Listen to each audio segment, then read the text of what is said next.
आज के लेक्चर में हम ब्लास्ट इंजरी के फर्स्ट एड के बारे में डिटेल में बात करेंगे।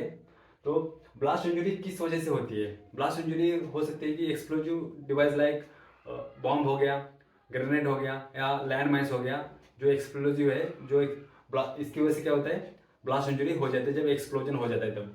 तो इसमें क्या है, ब्लास्ट इंजरी में बहुत टाइप्स की इंजरी हो जाती है, इसलिए उसको क्लासिफाइड किया है प्राइमरी, सेकेंडरी, टर्शियरी, क्वाटरनरी। तो प्राइमरी इंजरी किस वजह से हो सकती है, मतलब प्राइमरी इंजरी किस वजह से होती है? Caused by the shock wave. Shock wave मतलब शॉक वेव जो होता है एक ब्लास्ट वेव का ही टाइप है, तो यहाँ पे हम शॉक वेव ही टर्म यूज करेंगे। तो शॉक वेव जो होता है हमें आंख से दिखाई नहीं देती है। मैं आपको समझाऊंगा शॉक वेव क्या होती है। तो शॉक वेव क्या है, ओवर प्रेशर है।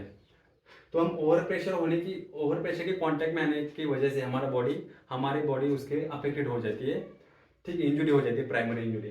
तो देखो, शॉक वेव अगर फिजिक्स की डेफिनेशन देखा जाए तो शॉक वेव का डेफिनेशन क्या है, शॉक वेव का जो स्पीड होता है वो साउंड स्पीड से ज़्यादा होता है, तो उसे क्या बोलते हैं, शॉक वेव कहते हैं। ठीक है, अगर सिंपल लैंग्वेज में आपको समझाऊँ शॉक वेव का अफेक्ट हमारी बॉडी के ऊपर कैसे होता है।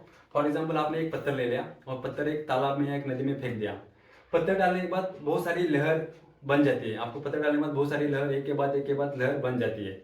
ठीक है, वैसे ही सेम चीज जब ब्लास्ट हो जाता है, जब एक्सप्लोजन हो जाता है, तब उसका जो वेव्स होता है, वेव्स लहर होती है, वो क्रिएट हो जाती है। ठीक है, तो वो लहर के हर एक एक्सप्लोजिव डिवाइस का क्या होता है, एक रेंज होता है। ठीक है, तो उसमें अगर उसका शॉक वेव का स्पीड बहुत ज्यादा होता है, ठीक है, तो उसके कांटेक्ट में आने से, शॉक वेव के कांटेक्ट में आने से हमारी बॉडी क्या होता है, अफेक्ट हो जाता है, जिसकी वजह से हमें तीन इंजरी जो मेनली होती है, एयर इंजरी होती है, लंग इंजरी होती है, जेआई ट्रैक इंजरी होती है। ठीक है, तो देखो ओवर प्रेशर कैसे हमारी बॉडी को अफेक्ट करता है, मैं आपको एग्जांपल देके बताता हूँ। जैसे हम हाई एल्टीट्यूड में जाते हैं, देखो अभी हम क्या है, नॉर्मल एटमॉस्फेयर प्रेशर में रह रहे हैं। जब हम हाई एल्टीट्यूड में जाते हैं, वहां पे क्या होता है, एटमॉस्फेरिक प्रेशर होता है वो डिक्रीज हो जाता है, जिसकी वजह से हमारे हमारे जो होता है हाइपोक्सिया हो जाता है, मतलब ऑक्सीजन लेवल कम हो जाता है हमारी बॉडी में, हमारा लंग अफेक्टेड हो जाता है, लंग की बीमारी हो जाती है, ब्रेन की हो जाती है, तो उसके बाद हमारे पूरा बॉडी सिस्टम अफेक्ट हो जाता है। वैसे भी यहाँ पे हाई एल्टीट्यूड में क्या हो रहा है, एटमोस्फेयर प्रेशर क्या होता है, डिक्रीज हो जाता है, लो हो जाता है। यहाँ पे क्या हो रहा है, ओवर प्रेशर हो रहा है, और ओवर प्रेशर होने की वजह से क्या होता है, हमारा बॉडी अफेक्टेड हो रहा है। ठीक है, तो ओवर प्रेशर जो होता है, हमारा जो एयर फील्ड ऑर्गन है, जैसे कि ईयर हो गया, लंग्स हो गया, जेनेटर हो गया, इसमें जो होता है प्रेशर मेंटेन होता है, एयर प्रेशर मेंटेन होता है। तो ओवर प्रेशर के कांटेक्ट में आने की वजह से हमारा ये इंजुरीज हो जाती है। तो अगर ईयर इंजरी में देखा जाए तो ईयर इंजरी में क्या होता है, हमारा कान में भी क्या होता है, एक प्रेशर मेंटेन होता है। तो ओवर प्रेशर होने की वजह से हमारा जो टिम्पेनिक मेम्ब्रेन होता है वो रप्चर हो सकता है, हमारा हेयरिंग लॉस हो सकता है, और कान में इंजुरी मतलब ब्लीडिंग हो सकता है। लंग इंजुरीज में क्या क्या हो सकता है, लंग इंजुरी में हो सकता है कि निमोथोरैक्स हो सकता है, हेमोथोरैक्स हो सकता है, एयर एम्बोलिज्म हो सकता है, लंग में क्या होता है, ब्लीडिंग हो सकता है। तो ये हो सकता है। जेआई ट्रैक में क्या हो सकता है, जेआई ट्रैक इंजुरीज में हो सकता है कि हमारा परफोरेशन हो सकता है, ब्लीडिंग हो सकता है। तो ये हमारे ऑर्गन अफेक्टेड होते हैं, इसके साथ साथ बाकी भी ऑर्गन अफेक्टेड होते हैं, लेकिन फर्स्ट स्टार्टिंग में क्या होता है, हमारा ईयर हो गया, लंग हो गया, जेआई ट्रैक अफेक्टेड हो जाता है। तो देखो स्टार्टिंग ओवर प्रेशर तो शॉक वेव तो हमें दिखाई नहीं देता, लेकिन ये जो इंजुरी होती है स्टार्टिंग में हो सकता है कि कोई भी पेशेंट के सिम्टम्स नहीं आ सकते, जैसे मतलब कोई कोई जो शॉक वेव के जो सिम्टम्स होते हैं वो 24 या 40 आवर्स के बाद हमें दिखाई देते हैं। ठीक है, उसके बाद सेकेंडरी इंजरी की बात करें तो सेकेंडरी इंजरी किसकी वजह से होती है, फ्लाइंग डेब्रिज। देखो जैसे जो बॉम्ब बनाया जाता है एक मेटल आइटम में क्या होता है, जैसे हमारा घर में गैस सिलेंडर होता है उसमें जैसे मतलब गैस भराया जाता है, वैसे क्या होता है, जैसे जब बॉम्ब का जो मटेरियल होता है वो भी एक मेटल आइटम में भराया जाता है। जब फट जाता है तो क्या होता है, उसका जो मेटल आइटम होता है वो मतलब उसमें पीस पीस में डिवाइड हो जाता है, बिकॉज एक्सप्लोजन हो जाता है तो जो मेटल आइटम होता है उसको पीस पीस में डिवाइडेशन हो जाता है, तो उसको हम बोलते हैं फ्लाइंग डेब्रिज, या उसको फ्रैगमेंट बोल सकते हैं। जो फॉर एग्जाम्पल मेटल आइटम कुछ भी हो सकता है, ठीक है, मेटल आइटम।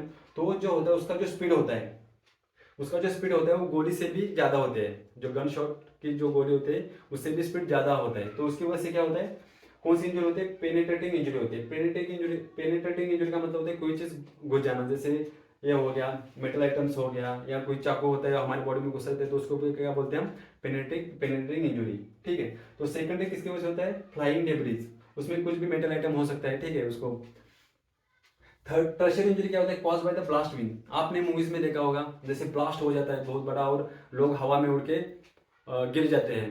तो क्यों गिर जाते हैं, because of blast wind. Blast wind का क्या होता है, उसका स्पीड बहुत ज्यादा होता है ब्लास्ट विंड का। तो ब्लास्ट विंड की वजह से क्या होता है, बड़े बड़ी बिल्डिंग से गिर जाती है, तो उसकी वजह से भी कैजुअलिटी हो जाती है। ठीक है, तो ब्लास्ट विंड की वजह से देखो हवा में उड़ के आदमी गिरने से उसका फ्रैक्चर हो सकता है। क्रश इंजरी किसको बोलते हैं, अगर कोई हेवी वेट हमारे बॉडी के ऊपर या हाथ के ऊपर गिर गया, कहीं हमारे बॉडी के ऊपर गिर गया तो बहुत ज्यादा हेवी वेट, तो उसमें क्या बोलते हैं हम उसको क्रश इंजरी बोलते हैं, हमारा दब जाता है हमारा बॉडी। ठीक है, तो फ्रैक्चर हो सकता है, क्रश इंजरी हो सकता है, किसमें, कॉज बाय ब्लास्ट विंड, किसमें आता है, टर्शियरी इंजरी में।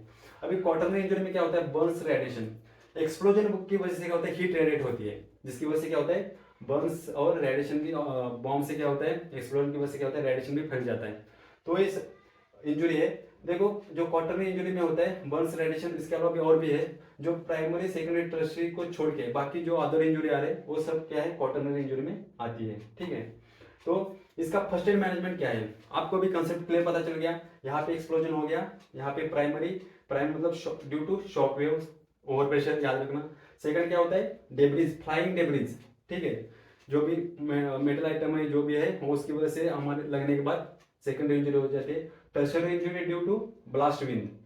ठीक है, तो इसमें मैं दिखाया कि हवा में उड़ के कैसे आदमी गिर गया है। और फोर्थ जो होता है एक्सप्लोजन का, जो एक्सप्लोजन की वजह से क्या होता है, हीट क्रिएट हो जाती है, हीट बन जाती है, तो उसकी वजह से क्या होता है, बर्न्स हो जाता है।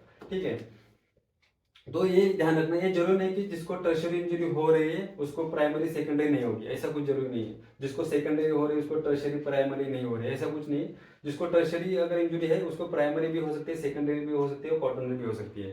ठीक है, मल्टीपल टाइप हो सकती है। तो ये है इसका फर्स्ट एड मैनेजमेंट। आपको ये कंसेप्ट क्लियर पता चल गया कि ब्लास्ट इंजरी में कितने टाइप की इंजरी हो सकती है। तो इसका फर्स्ट एड मैनेजमेंट देखो, फर्स्ट एड मैनेजमेंट हमें कैसे करना है, डिपेंड करता है कि पेशेंट को इंजरी कौन सी है। ठीक है, तो फॉर एग्जांपल देखो, अगर मान के चलो लंग इंजरी होगी तो पेशेंट को क्या करना पड़ेगा, हमें ऑक्सीजन देना पड़ेगा। अगर जीआई ट्रैक्ट इंजरी होगा तो उसका जीआई ट्रैक्ट इंजरी होगा तो उसको ऑपरेशन वगैरह सर्जरी करना पड़ेगा। ठीक है, उसके बाद अगर सेकेंडरी इंजरी देखो, फ्लाइंग डेब्रिज, इसमें क्या होगा, पेनिट्रेटिंग इंजरी हो रहा है। पेनिट्रेटिंग इंजरी हो रहा है इसका मतलब क्या होगा, पेशेंट का ब्लीडिंग ज्यादा होगा। ठीक है, तो हमें ब्लीडिंग को रोकना है। अगर बहुत ज्यादा ब्लीडिंग लॉस हुआ है तो उसको हमें मतलब शॉक से बचाना है, हमें फ्लूइड देना पड़ेगा पेशेंट को। ठीक है, उसके बाद पेन किलर्स भी देना पड़ेगा। उसके बाद टर्शियरी इंजरी की बात करें तो इसमें ब्लास्ट इंजरी की वजह से क्रश इंजरी हो जाती है, तो क्रश इंजरी भी हो जाएगा। उसके बाद फ्रैक्चर भी हो सकता है, अगर फ्रैक्चर होगा तो हमें क्या करना पड़ेगा, स्प्लिन लगाना पड़ेगा, इमोबिलाइज करना पड़ेगा। ठीक है, क्रश इंजरी होगा तो उसमें भी हमें पेन किलर्स देना पड़ेगा, एनाल्जेसिक देना पड़ेगा, उसके बाद ड्रेसिंग करना पड़ेगा, ये सब चीज़ें करना है। अगर क्वार्टर इंजरी की बात करें तो बर्न्स, अगर बर्न्स होगा तो हमें क्या करना, पेशेंट को ड्रेसिंग करना पड़ेगा, और अगर बहुत ज़्यादा बर्न्स है तो हमें फ्लूइड देना पड़ेगा। तो डिपेंड करता है कि पेशेंट कौन सी टाइप की इंजरी है, उस हिसाब से हमें फर्स्ट एड देना है। और एक चीज़ क्या करना है, जैसे पेशेंट अगर अनकॉन्शियस होगा ब्लास्ट इंजरी में तो हमें क्या क्या करना है, एबीसी चेक करना है। ये एबीसी क्या होता है, एयरवे ब्रीदिंग सर्कुलेशन। देखो ट्रॉमा केसेस में हम एबीसी को फॉलो करते हैं, और कार्डियक केसेस जो होता है, कार्डियक अरेस्ट केसेस में उसको हम सीएबी फॉलो करते हैं, सर्कुलेशन एयरवे ब्रीदिंग। तो यहाँ पे ट्रॉमा केसेस है इसलिए हम क्या करेंगे, पहले हम एयरवे चेक करेंगे, क्योंकि फर्स्ट प्रायोरिटी हमारा होता है एयरवे ट्रॉमा केसेस में। तो हम एयरवे चेक करेंगे, अगर एयर में कुछ ऑब्स्ट्रक्शन है तो हम एयरवे निकालेंगे। अगर ब्रीदिंग अपसेंट है तो उसको मैनुअल ब्रीदिंग देना पड़ेगा। अगर सर्कुलेशन अपसेंट है तो हमें क्या करना पड़ेगा, सीपीआर देना पड़ेगा। तो आई होप आप समझ गए होंगे ब्लास्ट इंजरी के बारे में। अगर इसमें अगर आपको कुछ डाउट है तो मुझे कमेंट करके बता दीजिए। धन्यवाद।